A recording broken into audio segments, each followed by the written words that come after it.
Hey, while we're talking about evolution, why don't we try predicting changes in allele frequency?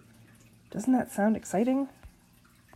It's me, Moser, and after this video, you should be able to use information about inheritance patterns and conditions in the environment to predict the changes that will occur in allele frequencies.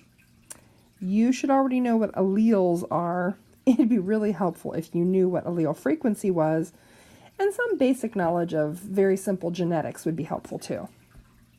Okay, you remember that we can define evolution as changes in distribution of traits, or, more importantly for our purposes, changes in the frequency of alleles in a population.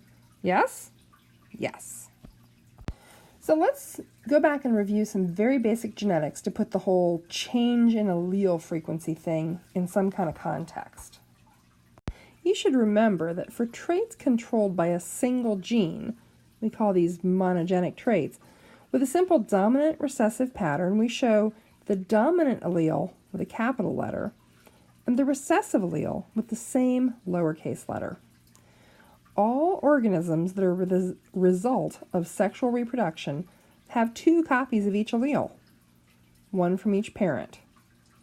The two alleles they have make up their genotype. We can determine the physical expression, or phenotype, of the gene combination, or genotype, that any organism has. For simple dominant recessive inheritance patterns, having even one copy of the dominant gene means the organism shows the dominant version of the trait, and the recessive version is hidden.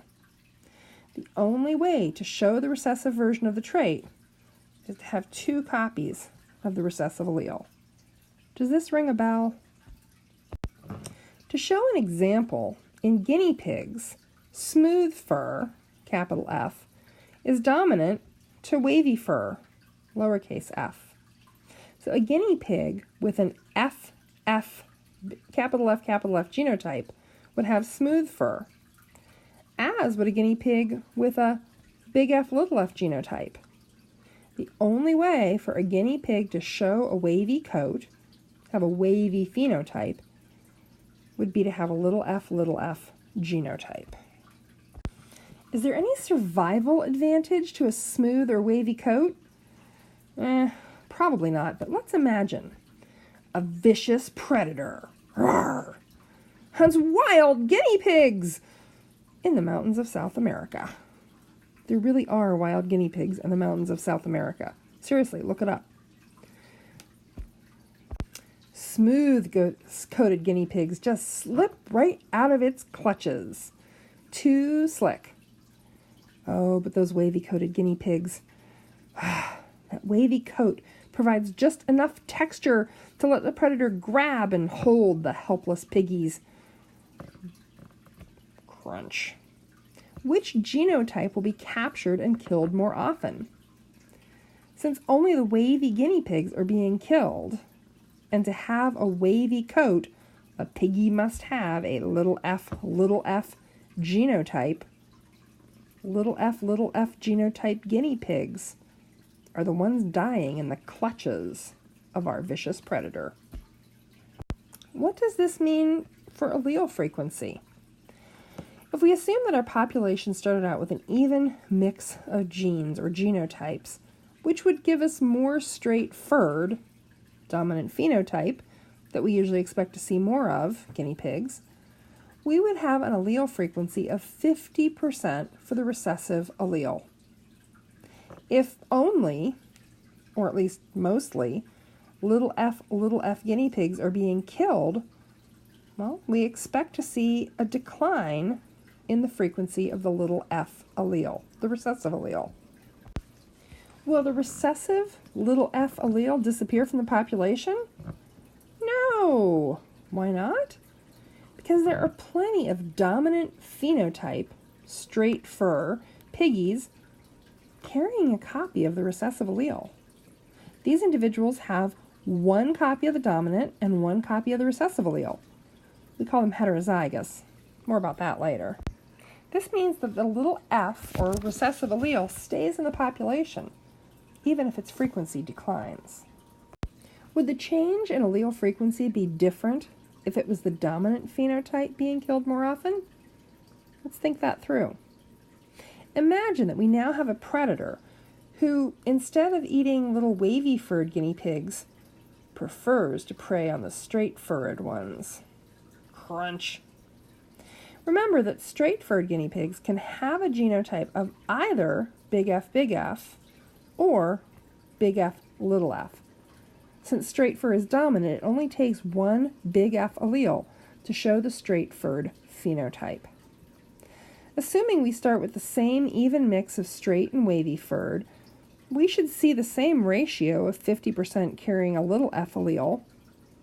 That means that we also expect that 50% carry the big F allele. In this case, let's look at the frequency of that dominant allele. If our predator is eating straight-furred guinea pigs, that means they're eating animals with big F and big F little f genotypes. The big F allele is clearly going to become less common. And since there are no hidden big F alleles, having a single dominant allele means you have the dominant phenotype, we can expect to see a big decline in the frequency of the big F allele. Is the big F allele at risk of disappearing from this population altogether? Yes. Now let's talk about how this might look different if the trait in question is not controlled by a simple dominant recessive pattern. Some traits are controlled by a pattern known as incomplete dominance. In incomplete dominance, there are 3 phenotypes. A flower with incomplete dominance with the alleles big R, where for red flowers, where big R shows red flowers, and little r, white flowers, where little r shows white flowers, would have pink flowers with a genotype of big R, little r. Whoa!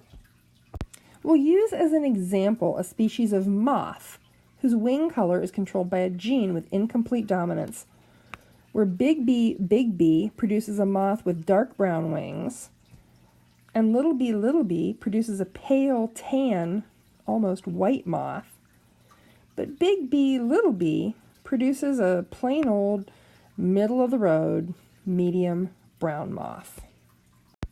If this species is living in a location where most of the backgrounds that they might land on are very dark, it's likely that predators, like that one, will have an easier time picking out the lighter moths, the pale tan little b, and the medium brown big B.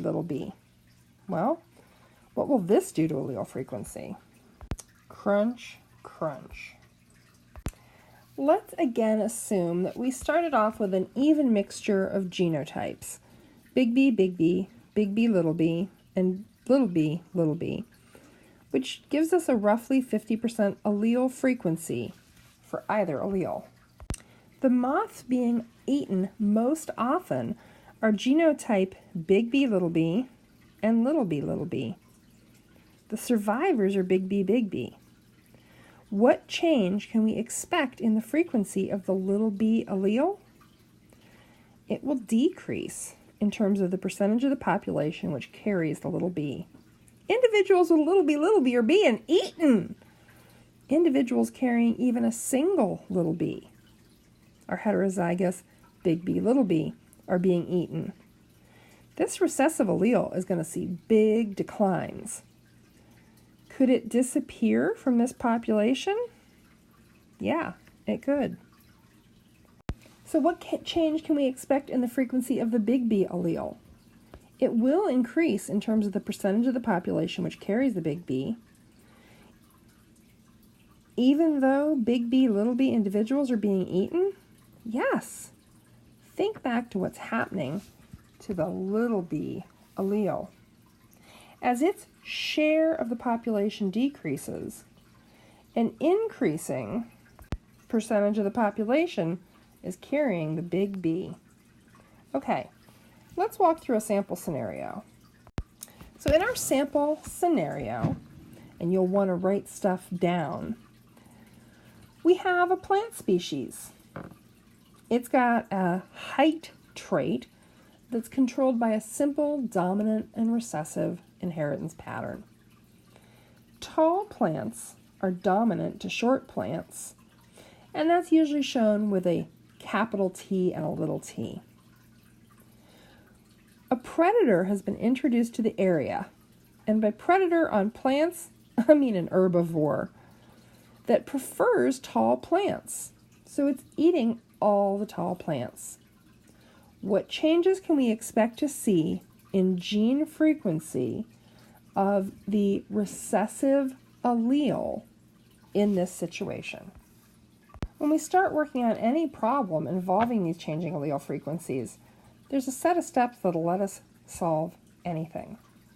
Step 1, check the type of inheritance. This one, we said, was a simple dominant recessive inheritance. Step 2, list the possible genotypes and the phenotypes that they would produce. In this case, we would have big T producing tall plants, big T producing tall plants, and little t producing short plants. Determine which phenotypes are being affected. That's step 3. In this case, we said that tall plants were being affected. Translate that knowledge into understanding what genotypes will be affected and how. We know that the tall plants are big T, and big T. So for step 4, we would say that big T, and big T are the ones being eaten. Step 5, based on the genotypes that are being affected, which allele will increase? Which will decrease? Will they remain the same in terms of what percentage of the population carries one or the other?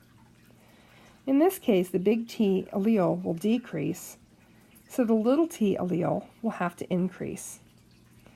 Step 6, double check your logic.